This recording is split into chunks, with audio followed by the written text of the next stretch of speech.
Hi friends, ലാൽസിസ് world YouTube ചാനലിലേക്ക് എല്ലാവർക്കും സ്വാഗതം. ഇന്ന് ജീവിതത്തിലെ വലിയൊരു അഭിലാഷമായിരുന്ന കാശ്മീരി ട്യൂലിപ്പ് ഗാർഡനിൽ എത്തിയിരിക്കുകയാണ്. ഞങ്ങൾ കുടുംബമായി ഇവിടെ എത്തിയിട്ടുണ്ട്. ഇവിടുത്തെ ഓരോ വിശേഷങ്ങളും ഞാൻ നിങ്ങളുമായി പങ്കുവയ്ക്കാം.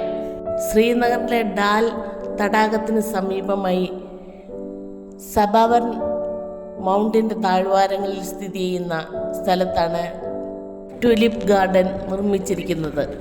ഏഷ്യയിലെ തന്നെ ഏറ്റവും വലുതുമായ ട്യൂലിപ്പ് ഗാർഡനാണ് കാശ്മീരിൽ സ്ഥിതി ചെയ്യുന്നത്.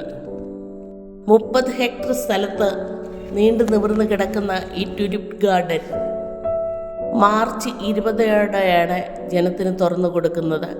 അത് ഏപ്രിൽ 30 വരെ തുടർന്നുകൊണ്ടിരിക്കും. ലോകത്തിലെ തന്നെ അതിമനോഹരമായ ഒരു ദൃശ്യമാണ്. പൂക്കളും ചെടികളും എനിക്കെന്നും ഒരു ഹരമാണ്. അതുപോലെ തന്നെ ഇവിടെ വന്ന് കണ്ടാൽ ആരായാലും മയങ്ങിപ്പോകുന്ന പോലെ മനോഹരമാണ് ഈ പുഷ്പങ്ങൾ ഓരോന്നും. മഞ്ഞു മാറി വരുന്ന ഈ കാലാവസ്ഥയിൽ ട്യൂലിപ്പ് ഗാർഡൻ ഉണ്ടാക്കുന്നതിനോടൊപ്പം തന്നെ ഇവിടെ കൾച്ചറൽ ഇവൻറ്റ്സും മ്യൂസിക് ഷോസും ഫുഡ് പ്രോഗ്രാമും അതുപോലെ തന്നെ ട്രാവൽ ഏജൻറ്റുമാരുടെ കോൺഫറൻസും ഒക്കെ ഇവിടെ നടത്താറുള്ളതായി കേൾക്കുന്നു. പ്രായപൂർത്തിയായവർക്ക് ഗാർഡനിൽ കയറണമെങ്കിൽ 70 രൂപയും കുട്ടികൾക്ക് 30 രൂപയുമാണ്. അതിമനോഹരമായിട്ടാണ് അവർ ഇവിടെ ഓരോന്നും അറേഞ്ച് ചെയ്തിരിക്കുന്നത്. ഇവിടുത്തെ ഒരു വൃക്ഷം കാണാൻ തന്നെ എന്ത് ഭംഗിയാണെന്നറിയാമോ. നല്ല മനോഹരമായ ലോൺ അറേഞ്ച് ചെയ്തിട്ടുണ്ട്. ഭയങ്കര തിരക്കാണ്. മലയാളികൾ തന്നെ 10-60 പേര് വെച്ച് ഓരോ ഗ്രൂപ്പായിട്ടാണ് ഇവിടെ വന്നിരിക്കുന്നത്. ഓരോ പൂക്കളെ ശ്രദ്ധിച്ചാലും അത് വളരെ മനോഹരമായിട്ടാണ് നിൽക്കുന്നത്. തിരക്കിൽ നിന്നെല്ലാം ഒഴിഞ്ഞ് ഞങ്ങൾ അതിൻ്റെ മനോഹാരിതയൊക്കെ ആസ്വദിച്ച് മുന്നോട്ട് നീങ്ങി. വൃക്ഷങ്ങളിലൊക്കെ ധാരാളം പൂക്കളുണ്ട്. മനോഹരമായ ഈ ഗാർഡൻ ജീവിതത്തിൽ ഒരു പ്രാവശ്യമെങ്കിലും വന്ന് കാണേണ്ടതാണ്. 2007 ഇന്ദിരാഗാന്ധി മെമ്മോറിയൽ ട്യൂലിപ്പ് ഗാർഡൻ എന്ന പേരിൽ ആരംഭിച്ച അന്ന് വെറും 44 ട്യൂലിപ്പ് വെറൈറ്റി മാത്രമേ ഇവിടെ ഉണ്ടായിരുന്നുള്ളൂ. 75 ഏക്കറിലായിട്ട് ഇന്ന് പടർന്നു കിടക്കുന്ന ഈ ഗാർഡനിൽ 1.5 മില്യൺ ഫ്ലവേഴ്സ് വരെയാണ് ഇപ്പോൾ ഉള്ളത്. ഏതാണ്ട് 30 ലക്ഷത്തിലധികം ആൾക്കാർ ഈ ട്യൂലിപ്പ് ഗാർഡൻ സന്ദർശിക്കുകയും 70 ലക്ഷത്തിലധികം വരുമാനമുണ്ടാക്കുകയും ചെയ്യുന്നതായിട്ടാണ് ഏകദേശ കണക്ക് കേട്ടത്.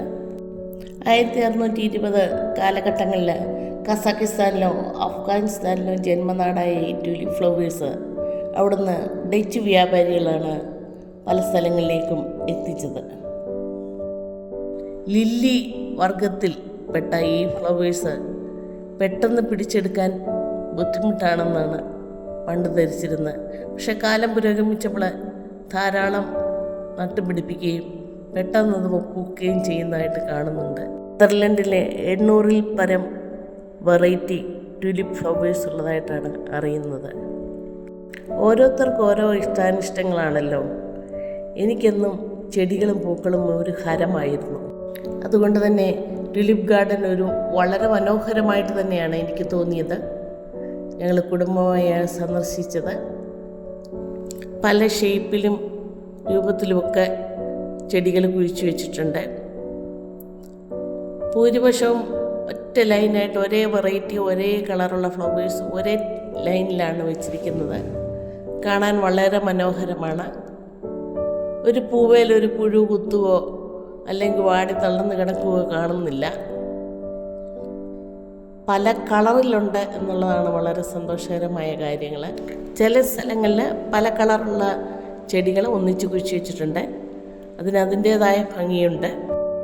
പ്ലാസ്റ്റിക് പൂക്കൾ പോലെ തോന്നിക്കുന്ന അതിമനോഹരമായ പൂക്കൾ വേറെയുമുണ്ട്.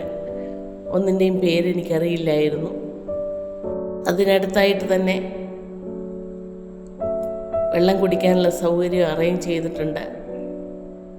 താഴെയായിട്ട് ഒരു ലേക്കുണ്ട്. അതിന് ചുറ്റും നല്ല മനോഹരമായ വൃക്ഷങ്ങൾ പൂത്തു നിൽപ്പുണ്ട്. ഒത്തിരി മലയാളികൾ ഇവിടെ ഗ്രൂപ്പായിട്ട് വന്നിട്ടുണ്ട്. തിരക്കുള്ളിടത്തു നിന്നൊക്കെ മാറി നിന്നാണ് ഫോട്ടോ എടുത്തത്. ധാരാളം ആൾക്കാരിവിടെ റീലെടുക്കുന്നുണ്ട്, ഫോട്ടോസ് എടുക്കുന്നുണ്ട്. അതുപോലെ തന്നെ ജീവിതത്തിലെ തിരക്കുകളും ടെൻഷനും ഒന്നുമില്ലാതെ സന്തോഷം പങ്കുവയ്ക്കുന്നതെന്ന് കാണാൻ സാധിച്ചു. ഇതിൻ്റെയൊക്കെ ഭംഗി നമ്മുടെ വാക്കുകളാൽ വർണ്ണിക്കാവുന്നതിലും അപ്പുറമാണ്. നേരിട്ട് കണ്ടാലേ ഇത്രയും ഭംഗിയായിട്ടൊക്കെ ചെയ്യാൻ പറ്റുമോ എന്ന് നമ്മൾ തന്നെ ചിന്തിച്ചു പോകും. അതിൻ്റെ തടാകത്തിൻ്റെ ചുറ്റുമുള്ള സ്ഥലമാണിത്.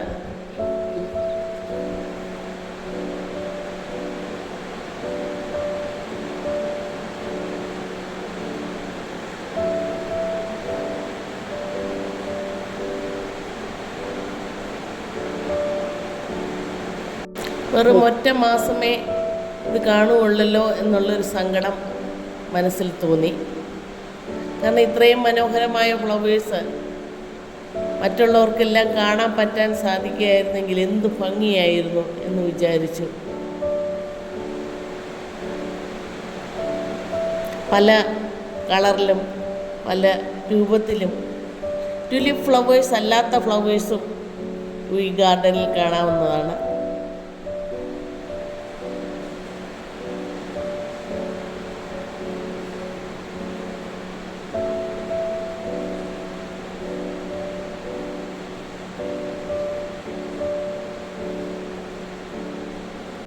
ജീവിതത്തിൽ എന്തെങ്കിലും ഒരു ദിവസമെങ്കിലും ഇതൊന്ന് പോയാൽ കാണാൻ പറ്റുക എന്ന് പറയുന്നത് വളരെ സന്തോഷമുള്ള കാര്യമാണ്.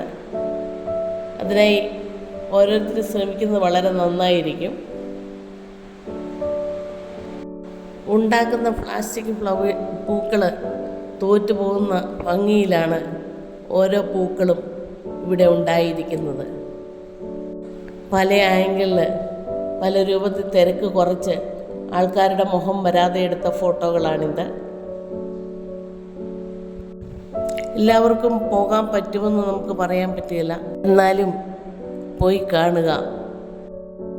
വാക്കുകളാൽ വർണ്ണിക്കാവുന്നതിലും അതിമനോഹരമാണ് ഈ ഒരു ഗാർഡൻ. ഒരു 30 ദിവസമേ ഉള്ളെന്നാണ് അറിഞ്ഞത്.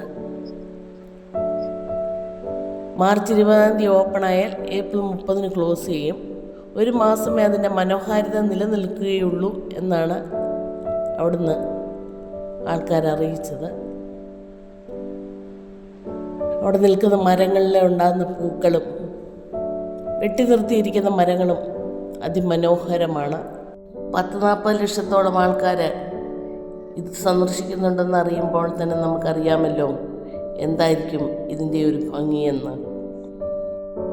ചെറിയ തണുപ്പും മനോഹരമായ അന്തരീക്ഷവും കണ്ണിനും മനസ്സിനും ആനന്ദം തരുന്ന സാഹചര്യമാകുമ്പോൾ ഭൂമിയിലെ തന്നെ ഒരു സ്വർഗമാണ് ട്യൂലിപ്പ് ഗാർഡൻ എന്ന് നമുക്ക് തോന്നും. ദൈവം എന്ത് മനോഹരമായിട്ടാണ് ഈ ഭൂമിയെ സൃഷ്ടിച്ചിരിക്കുന്നത്. അത് പരിപാലിക്കാൻ നല്ല കുറേ മനുഷ്യരെയും ദൈവം സൃഷ്ടിച്ചിട്ടുണ്ട്. അതുകൊണ്ടല്ലേ സാധാരണ ആൾക്കാരായ നമ്മൾക്കൊക്കെ ഈ മനോഹരമായ ദൃശ്യങ്ങളൊക്കെ പോയി കാണാൻ പറ്റുക എന്ന് പറയുന്ന ആ ഭാഗ്യവും സിദ്ധിക്കുന്നത്. നിങ്ങൾ എത്ര സാമ്പത്തികം കുറഞ്ഞവരാണെങ്കിലും നിങ്ങൾക്ക് എത്ര യാത്ര ചെയ്യാൻ വയ്യാത്തവരാണെങ്കിലും പല മാർഗങ്ങളുണ്ട് ഇന്ന് പല സ്ഥലങ്ങളിൽ പോകുന്നതിനായിട്ട്. വളരെ നേരത്തെ തന്നെ ബുക്ക് ചെയ്യുകയാണെങ്കിൽ ട്രെയിനിലൊക്കെ പോവുകയാണെങ്കിൽ വളരെ ചാർജ് കുറവാണ്. അതുപോലെ തന്നെ യാത്രയ്ക്ക് വളരെ പ്രായമുള്ള അമ്മച്ചിമാരും അപ്പച്ചന്മാരും ഒക്കെ വീൽ ചെയറിലൊക്കെ വന്ന് ഇത് കണ്ട് ആസ്വദിച്ച് പോകുന്നതായിട്ട് ഞങ്ങൾ കണ്ടു. If there is A will there is a way. ഒരു ജീവിതമേ ഉള്ളൂ. ഇതുപോലുള്ള മനോഹരമായ ദൃശ്യങ്ങൾ തീർച്ചയായും എല്ലാവരും കണ്ടിരിക്കാൻ സാധിക്കട്ടെ എന്ന് ഞാൻ ആശംസിക്കുന്നു. പിന്നെ ഒരു കാര്യം പ്രത്യേകം ശ്രദ്ധിക്കുക. പൂക്കൾ കണ്ടാലും ചെടികൾ കണ്ടാലും അലർജി ഉള്ളവർ എന്നോട് മനസ്സുകൊണ്ട് പോലും ഒരലോഹ്യം തോന്നരുതേ.